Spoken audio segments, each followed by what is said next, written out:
I'm going to recap UFC Fight Night, Emmett vs. Murphy real quick. Let's get straight into it. The first fight was the longest 15 minutes of my life. We had Vanessa Demopoulos versus Talita Alencar. I never knew 15 minutes could be so long. I don't need to talk more shit about women's MMA. Just watch this fight. Next up, we had a great heavyweight scrap. Martin Buday, not Bidet, he's not shit, versus Satybaldiev. Fuck, that's a lot of syllables. But Satybaldiev, it's his UFC debut, and that dude came out gunslinging against Martin Buday. Martin Buday has like 6 UFC fights. Even though Satybaldiev lost a close decision, he lost no stock. That's how you do your UFC debut.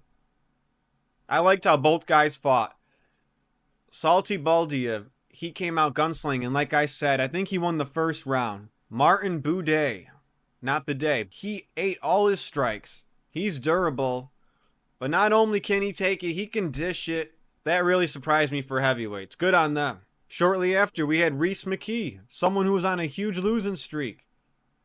He's the Irish guy that got destroyed by Hamzat when Hamzat first joined the UFC. He's done nothing but lose since. He finally snapped his winning streak. He had great head movement. His hands were crisp. His hands were flowing. He busted up Daniel Frunza's eye. There was like a bubble under it. Next thing you know, it gets so bad the doctor stops the fight. I'm like, is his eye really that bad?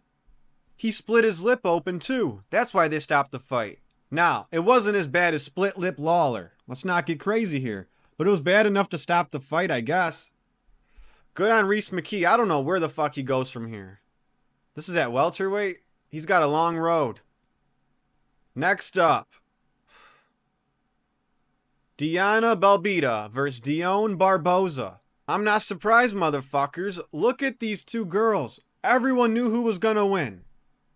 Belbita looks like a girl. Barbosa looks like Barbosa.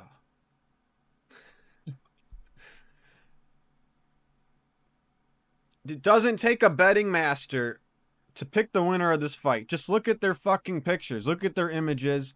We all knew Barbosa was gonna win. Not impressive. I don't care. No impressive female fights on this card. Sorry. Moving on to the first fight on the main card. We had Finney versus Robert Valentin. Now, Finney, he looks like a compressed bodybuilder.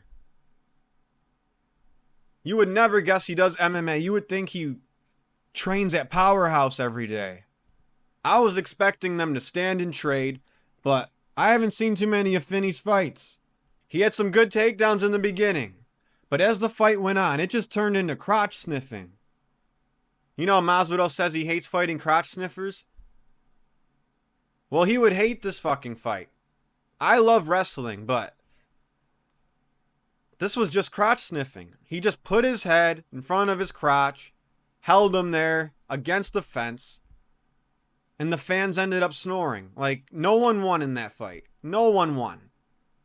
I guess they gave it to Finney. Sure, give it to Finney based on control, but no one won in that fight. Can we stop talking about this fight now? Cool. Alright, Ode Osbourne. A good flyweight fight. Ode Osbourne is back. His loss to Rodriguez did not age well last week. Rodriguez does not have much technique. Not as much as we thought, but Ode Osbourne, he worked on his. He got taken down. He remained calm, got back up. He landed some power strikes. Looks like he's hitting harder. He was more accurate too. Damn. Ode Osbourne flatlines. He drops Gurule with a straight punch. It could have been a walk-off knockout, but Gurule showed signs of life, so Ode Osbourne followed up on him with hammer fist, ground and pound, finished the job. Beautiful. And now he said something interesting in his post-fight. He said, I made sure after I dropped him, I didn't immediately start hitting him and then waking him up. He waited for him to move. Then he started swarming. So it must be true. I really didn't think you could wake people back up with punches. But according to Ode Osbourne, he was afraid of following up with ground and pound. Because he didn't want Louis Gurule to wake up. Well, shit, it worked. Next up, we had Brad Tavares versus Gerald Meerschaert. Gerald Meerschaert, I don't know what your game plan was. You know Brad Tavares has amazing takedown defense. Amazing takedown defense. Gerald Meerschaert is not this great wrestler. He's a great grappler. He has submissions. He doesn't have great takedowns, you know? He shot takedown after takedown after takedown. He tried. He really did. But style-wise, this was a walk in the park for Tavares. Meerschaert's not threatening on the feet. He's only threatening on the ground with submissions. So I'm pretty sure we all had Tavares winning. Good for him. This is a big name to beat. So Tavares better keep this momentum going. And I guarantee next fight won't be so easy for him. Woo! Next up, we could just talk about this. This was my favorite fighter of the night. The Korean Habib. Chang-ho, he fought Romious. Romious is strong. If he had a little bit more technique, he can be really good. But he was just powering his way out of submissions and out of bad positions, using pure strength. Nothing but pure strength. Chang-ho, he really is the Korean Habib. He took him down numerous times. He had mount. He was pinning him down. He has some of the most vicious ground and pound. That's how you fight on the ground in MMA. You don't just grapple, you mix in strikes. He mixed in elbows, punches from top. This guy doesn't give a fuck. He takes risks. He knows he's the better grappler. 9 times out of 10, he winds up on top. He was on his back for a split second. Got out of the bad spot. Wow. In round 2, he gets full mount. He just boom, bang. I'm breaking my mic over here. I'm punching my mic. He's throwing brutal elbows on his face. He's playing the drums with his fists on his skull. I mean, that's some brutal ground and pound there. If you're a grappler in MMA, take note. That's what the fans want to see. Chang-ho. And then after he won, look, I thought he wanted to be called the Korean Habib. But after he won, he said, no, I'm the Korean Marab. Whatever you want, bro. Whatever you want. Chang-ho should have been the co-main event. The co-main event was lackluster as fuck. Sabatini versus Brito. I wish I didn't remember it. Well, I didn't even remember it. What happened? I must have zoned out or something.